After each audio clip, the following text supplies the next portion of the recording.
ఆగస్టులో ఏకంగా 10 రోజులు సెలవులు. ఏపీ తెలంగాణలోని విద్యార్థులకు శుభవార్త. స్కూలు కాలేజీలు మొదలైన 2 నెలలకే విద్యార్థులకు సెలవులు మొదలయ్యాయి. ఈసారి ఆగస్టు నెల విద్యార్థులకు దాదాపు 10 నుంచి 12 రోజులు సెలవులు కాబోతున్నాయి. 2 శనివారం ఆదివారాలు స్వాతంత్ర దినోత్సవం, తెలంగాణలో బోనాలు, ముస్లింలకు మిలాద్ ఉన్ నబీ వంటి పండుగలు రావడంతో వరుస సెలవులు దక్కనున్నాయి. ఈ లెక్కన ఆగస్టు నెల కేవలం 18 నుంచి 20 రోజులు పని దినాలు ఉండనున్నాయి. ఆగస్టు నెల విద్యార్థులకు పండగ ఎందుకంటే ఏకంగా డజను సెలవులు రాబోతున్నాయి. పండగలేవి లేవు కదా, అన్ని సెలవులు ఎలా అని భావిస్తున్నారా? అదే తెలుసుకుందాం. స్వాతంత్ర దినోత్సవం, బోనాలు, మిలాద్ ఉన్ నబీ వంటి పండుగలు రావడంతో విద్యార్థులకు వరుస సెలవులు రానున్నాయి. ఆగస్టులో ఏకంగా 10 రోజులు సెలవులు. ఏపీ తెలంగాణలోని విద్యార్థులకు శుభవార్త. స్కూల్ కాలేజీలు మొదలైన 2 నెలలకే విద్యార్థులకు సెలవులు మొదలయ్యాయి. ఈసారి ఆగస్టు నెల విద్యార్థులకు దాదాపు 10 నుంచి 12 సెలవులు రాబోతున్నాయి.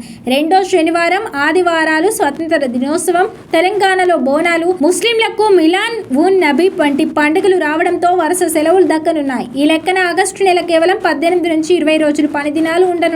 ఆంధ్రప్రదేశ్లో ఆగస్టు నెల ఆదివారాలతో కలుపుకొని 10 రోజుల వరకు సెలవులు వచ్చాయి. అందులో 5 ఆదివారాలు ఉన్నాయి. మిగతా రోజుల్లో పండగ సెలవులు ఉన్నాయి. ఆగస్టులో 31 రోజులుండగా 3 వారాలు మాత్రమే స్కూళ్లు, విద్యా సంస్థలు నడుస్తాయి. ఆగస్టు 2 ఆదివారం సాధారణ సెలవు ఉంటుంది. 8, 9న 2వ శని ఆదివారాలు కావడంతో హాలిడే ఉంటుంది. 15న శనివారం స్వాతంత్ర దినోత్సవం రోజు కావడంతో ఆ రోజు సెలవు. మరుసటి రోజు అనగా 16న ఆదివారం సెలవు ఉంది. 21న శుక్రవారం వరలక్ష్మి వ్రతం కావడంతో మ్యాక్సిమం తెలుగు రాష్ట్రాల విద్యార్థులకు సెలవు ఉంటుంది. 23న ఆదివారం సాధారణ సెలవు కాగా 25న మంగళవారం మిలాద్ ఉన్ నబీ పండగ ఉంది. ఆగస్టు 30న అనగా ఆదివారం సాధారణ సెలవు ఉంటుంది. తెలంగాణలో దాదాపు ఆ సెలవులు ఉంటాయి. ఆగస్టు 10న బోనాల సందర్భంగా తెలంగాణ ప్రభుత్వం ప్రతి ఏడాది మరుసటి రోజు సెలవు ప్రకటించడం జరుగుతోంది.